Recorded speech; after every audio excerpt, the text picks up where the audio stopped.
الرحیم اللہم صلی علی محمد وعلی آلہ وصحبہ وبارک وسلم علیہ۔ کیسے ہیں تمام لوگ؟ ٹھیک ٹھاک ہے؟ اللہ پاک یہ نئی جو بیماری آئی ہے مونکی پاکس، اس سے محفوظ عطا فرمائے اپنے حبیب پاک کے صدقے سے۔ اور یہ اتنا مبارک مہینہ عید الاضحیٰ کا ابھی چاند نظر آ جائے گا تو شروع ہو جائے گا یہ مہینہ، تو اللہ پاک اس کی فیض و برکت لوٹنے کی ہمیں توفیق عطا فرمائے۔ وہ فیض کہ جو ہم قربانی کرتے ہیں، قربانی کا جانور پالتے ہیں، ہمیں یہ نہیں پتہ کہ قربانی کا جانور ہم پال رہے ہیں تو اس کی خدمت کا ہمیں ثواب کتنا ہے۔ ہم قربانی کے جانور کی فضیلت اگر ہمیں پتہ چل جائے قرآن میں، جس طرح اللہ پاک نے سورہ بقرہ میں، سورہ شعراء میں اور بھی دیگر صورتوں میں اللہ پاک نے قربانی کی فضیلت بیان کی، تو اصل اس کی حقیقت ہے کیا؟ قربانی کا سلسلہ کہاں سے شروع ہوا اور یہ سنت ہے یا واجب ہے؟ ہمیں ان سب چیزوں کا علم ہونا چاہیے، کیونکہ ہم لوگ ہیں امت مسلمہ، ہم لوگ ہیں امت محمدی۔ ہم اپنے گھروں میں سب سے پہلے بچوں کو بتائیں کہ پیارے بچوں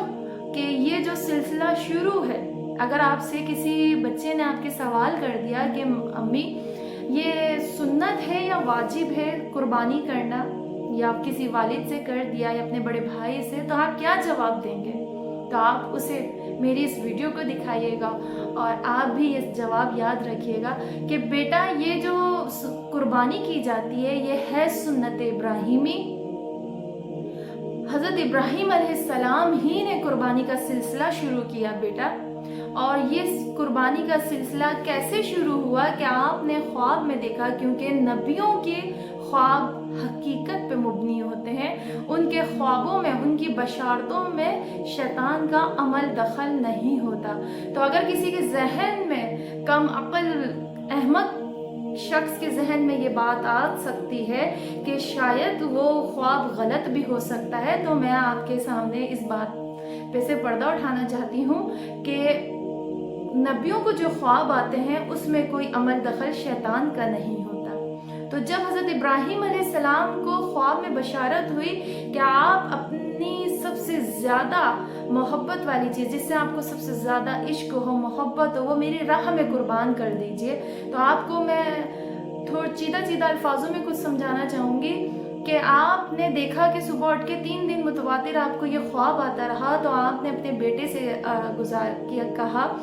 کہ اے میرے بیٹے حضرت اسماعیل علیہ السلام سے کہ مجھے متواتر 3 دن سے یہی خواب آ رہا ہے کہ اللہ پاک مجھ سے فرماتا ہے جو تمہارے نزدیک سب سے زیادہ عزیز ہو وہ میری راہ میں قربان کرو، تو میرے نزدیک تو سب سے زیادہ عزیز وہ تم ہو، تو دیکھیں قربان جائیے اس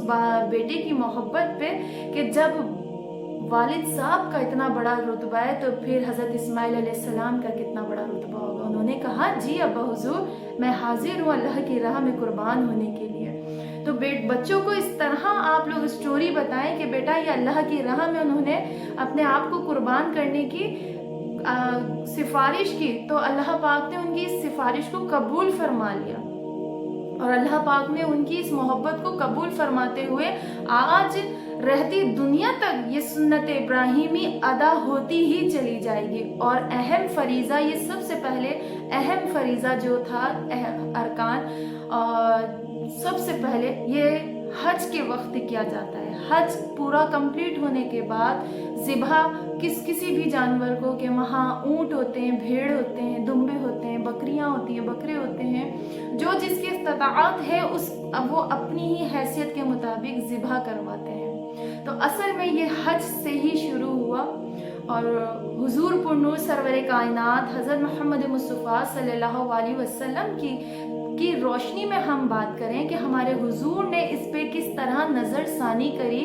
کیونکہ یہ سنت حضرت ابراہیم علیہ السلام کی ہے اور اپنائی میرے نبی نے بھی ہے، کیونکہ میرے نبی نے تو ہر نبی کا دور اپنایا، ہر نبی کی باتوں کو اپنایا، تو اسی طرح آپ نے اس سنت کو کس طرح اہمیت دی، وہ اس طرح ہے اہمیت دی کہ خطبۃ حجۃ الوداع کے آخر میں آپ صلی اللہ علیہ وسلم نے اپنی 63 سال کی عمر پوری